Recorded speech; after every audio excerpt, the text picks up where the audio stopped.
Uno más uno, uno más 2, uno más 1.5, uno más uno y medio. ¿Qué son esas fórmulas? ¿De qué se trata eso, profesor? Esas fórmulas que vemos en los tintes.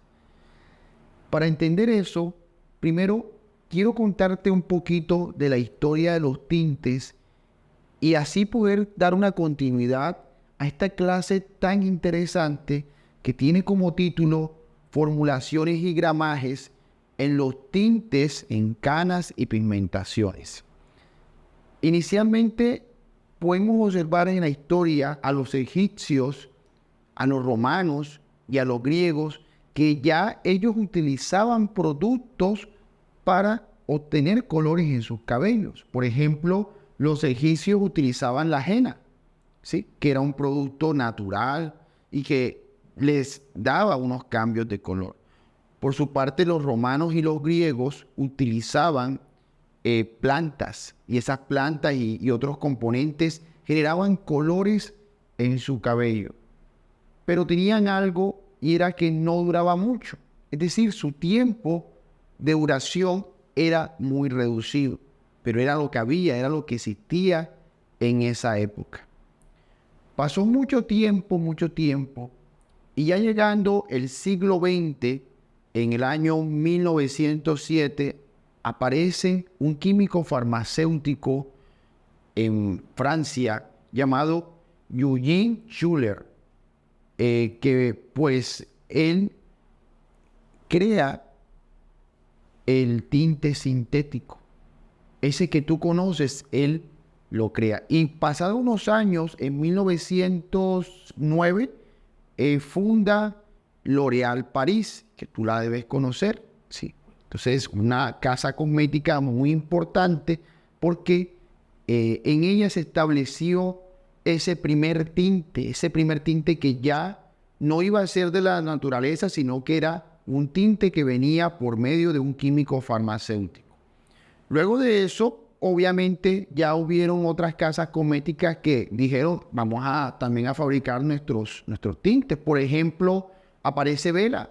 Vela existía desde 1880, pero no se dedicaba a los tintes. Se motivó a dedicarse a los tintes a partir de L'Oréal, que pues ya ellos sintetizaron ese tinte que pues permitió dejar la parte de la naturaleza, la parte de esos tintes que no duraban y crear un tinte que sí fuera duradero. E incluso después aparecen otras casas cosméticas como Revlon, que pues se dedicaba más que todo a las uñas y a otras cosas, pero también implementan tintes. Eso pasó en 1932, que ya ellos empiezan a dedicarse a los tintes. Pero todo eso generó que, como eran tantas casas cosméticas, ellos dijeran, bueno, vamos a hacer un estándar en formulaciones. Sí, porque estos químicos tienen que trabajarse con fórmulas. Yo no los puedo estar trabajando al ojo, porque si los trabajo al ojo puede que no me queden bien. Entonces crean una fórmula que se llama 1 más 1. Y pues permitía que el tinte se utilizara con peróxido. Se usará de la forma correcta, con una medida establecida y con el complemento que era el peróxido. Pero resulta que no rendía mucho.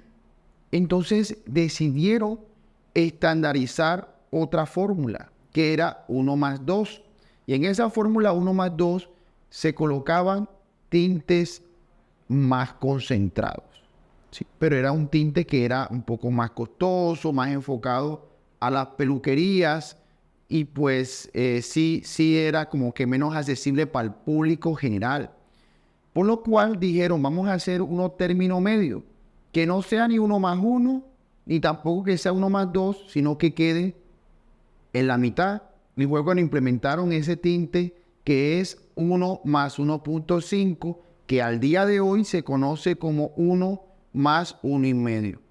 No te preocupes por estas fórmulas que te estoy mencionando porque eso lo vamos a trabajar ahora en la clase y vamos a ir manejándolo con talleres y esta fórmula la vamos a utilizar no te vayas a preocupar, esto no es complicado, es muy fácil de entender, pero quiero que antes de que yo empiece esta clase, pues tú tengas un conocimiento amplio de por qué se establecieron estas fórmulas, cuál es el sentido, para que rindiera más, para que de pronto se dejara de utilizar esos productos naturales que duraban muy poco, que se creara un producto químico especializado para el cabello que fuera casi idéntico al que nosotros tenemos aquí en nuestro tono natural. Entonces, esa es la esencia de la clase.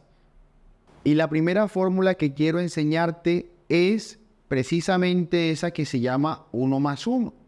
Y quiero mostrarte uno de los tintes más interesantes que maneja esta fórmula aún en la actualidad. Ese tinte es el de vela, uno de mis tintes favoritos porque su pigmentación es muy buena. Quiero que veas que acá dice 60 y 60, sí, aquí dice. Ahora voy a leer lo que dice acá y ahora vamos a hacer el ejercicio, pero vamos a leer lo que dice acá. Dice, modo de empleo. Mezcle con el tinte de color Perfect en proporción 1 más 1. 60 ml de tinte con 60 ml de crema activadora de color. Ahí lo dice, aquí lo está diciendo el fabricante. Entonces yo tengo que aplicar lo que dice el fabricante. Es muy importante que tengamos esta clase para que este curso que tú estás viendo sea muy completo. Las personas que de pronto ya saben de este tema lo pueden tomar como a manera de repaso, de pronto aprenden algo nuevo, y las que no lo saben pues tienen la oportunidad de aprenderlo porque lo que se viene ahora son talleres. Entonces, para esos talleres yo necesito que todos estemos en el mismo nivel, en el mismo grupo, en el mismo nivel de grupo, y todos entendamos esta fórmula, ¿sí? Que nadie se quede sin esa oportunidad de poder entender esos talleres para que tú no te pierdas absolutamente de nada y este sea un programa muy completo. Así que te invito a que te dejes esa oportunidad. Entonces, en esta fórmula que es 1 más 1, vamos